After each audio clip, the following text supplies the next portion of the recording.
have a new book out. It's called Marijuana: A Love Story, and it's about how marijuana legalization has been a complete disaster for the for small family farmers, and it's been a conversion of wealth from those small family farmers to big corporations, such that now I think 3 or 4 economic entities, large economic entities, control the marijuana industry in Colorado. The same thing is happening in Oregon, same thing is happening in Washington, same thing is happening in California. It's been a complete disaster. People within the community, longtime growers, are saying, well, some of them are saying, you know, I've been pushing for legalization since the 70s, but if I would have had any idea it was going to go like this, I never would have done it. And others are calling it Prohibition 2.0, because what it's done is it's gone from, it used to be that if you wanted to start a little outdoor grow, it just took some seeds and a tiny bit of land, and you could start from there. And if you wanted to do an indoor grow, your expenses might be $10,000. And that's to do a pretty good setup. And, you know, most people, or a lot of people, can borrow $10,000 from friends and family, and then start a viable business where you can support yourself. And that's pretty much, you know, whatever we say about it, that's pretty much the cliche of the American dream. And on the other hand, now I was talking to an attorney about this, that he said, if you don't have $250,000 in cash, don't even bother applying for a permit, because it will take you $250,000, probably much of that going to various fees. And also, it used to be trimming. That's where you take the bud and you clean it all up so it looks pretty. Cleaning used to be done, trimming used to be done. It was a great job for, say, single mothers, because you can do it for a little while and then get interrupted by the baby, and nothing gets harmed. And you could do it at home. You didn't have to leave your children.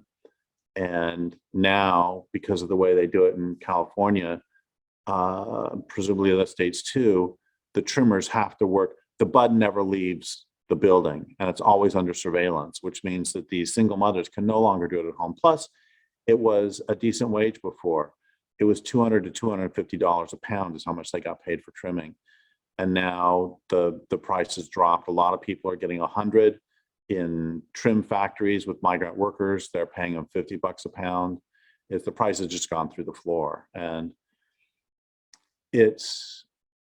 so the book is partly a policy book about that. And it's also, it's called Marijuana: A Love Story, because I tried to write it with the tone of a thriller, where, you know, driving and, you know, you're afraid the police are going to stop you. But I failed. I realized when I was finishing the book that I had failed completely at writing it with the tone of a thriller. But what I had written it with is the tone of romantic comedy. And the romantic comedy, the pairing is me and marijuana, because, you know, I've never done any drugs. I don't even drink alcohol. I don't even drink caffeine except to stay awake on a long trip.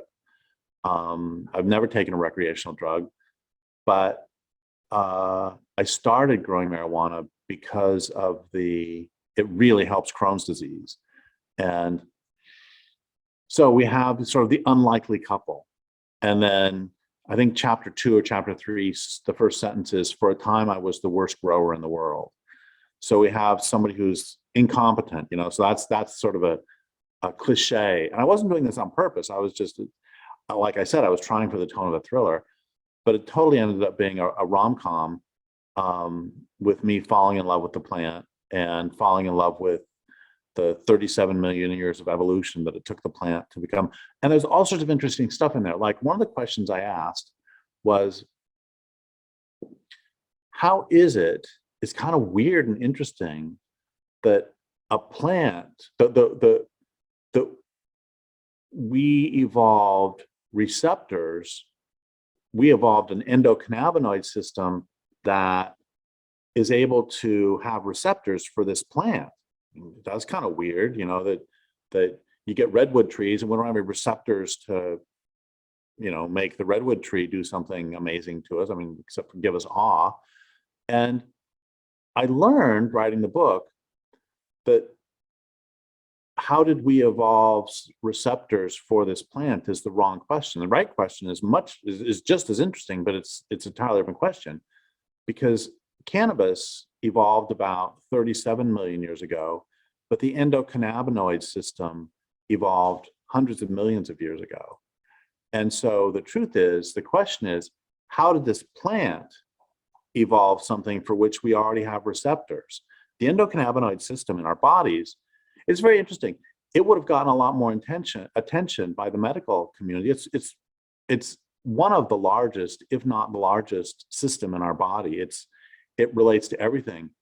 A woman who has no endocannabinoid receptors in her womb cannot get pregnant, having nothing to do with marijuana. See, that's the thing that's interesting, is it would have gotten a lot more attention, except the people who discovered the endocannabinoid system in our bodies were studying cannabis. So they called it that, but cannabis was like, oh, scary drug. I mean, it could have been called the ABC system. It's like we have the adrenaline system, we have the nervous system, and we have this endocannabinoid system that goes back a couple 100 million years, and is every class of animals has endocannabinoid receptors except for crustaceans and insects, which, by the way, means that you could feed a pot brownie to shrimp and it wouldn't get them high, or to grasshoppers.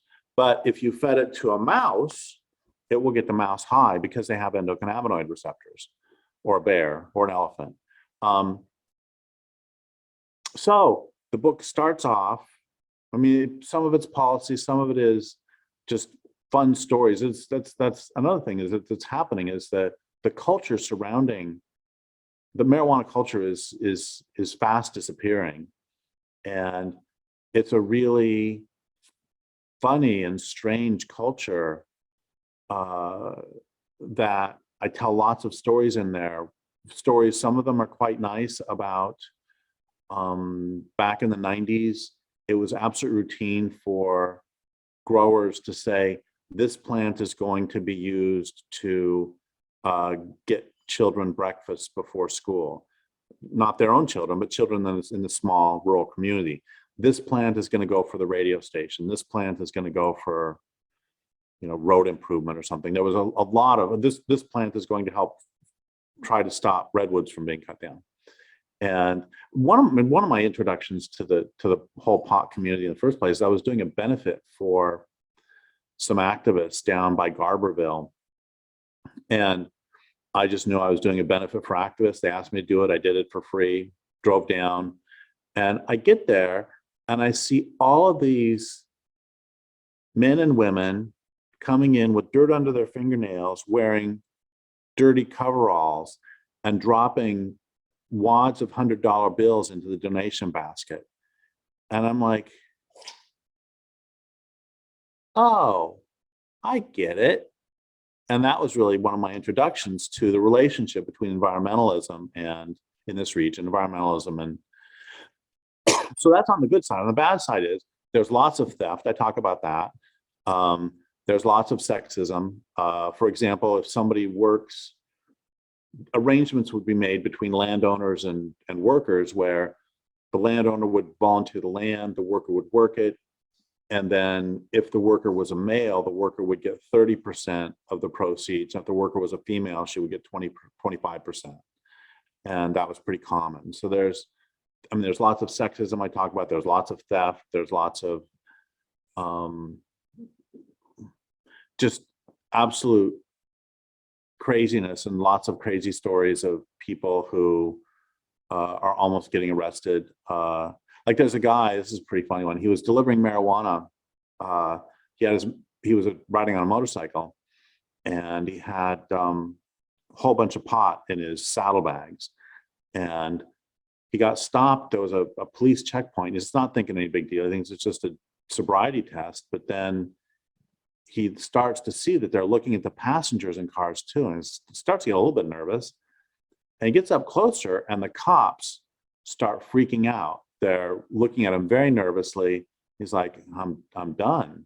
And then he gathers from hearing the cops talk that there was a bank robbery in a local town very recently, like an hour ago, and the guy got away on a motorcycle, and he was wearing all leather, like our hero in this story was. And of course, if the cops search his saddlebags, they're not going to find any cash, but they're going to find pounds of marijuana. So he's just sweating it out. And then he hears one of the guys, talking to his microphone and say, "Can you give me a verification on something?" And it ends up that the bank robber was 5'10", and the motorcycle rider had never in his life been so glad that he's 6'6". Because when they got that verification, it's like, "Go on through, sir. Everything's fine." So there's tons of stories like that. Anyway, it's one of my funnest books. And it starts off a policy book, or part of it's a policy book. And part of it is also just absolutely falling in love with evolution. This, that it can create a plant to which we respond in such a dramatic fashion. And of course, it does that with a lot of plants. I could have written the same sort of loving book about all sorts of different plants. But anyway, it's a fun book, and it's called Marijuana: A Love Story.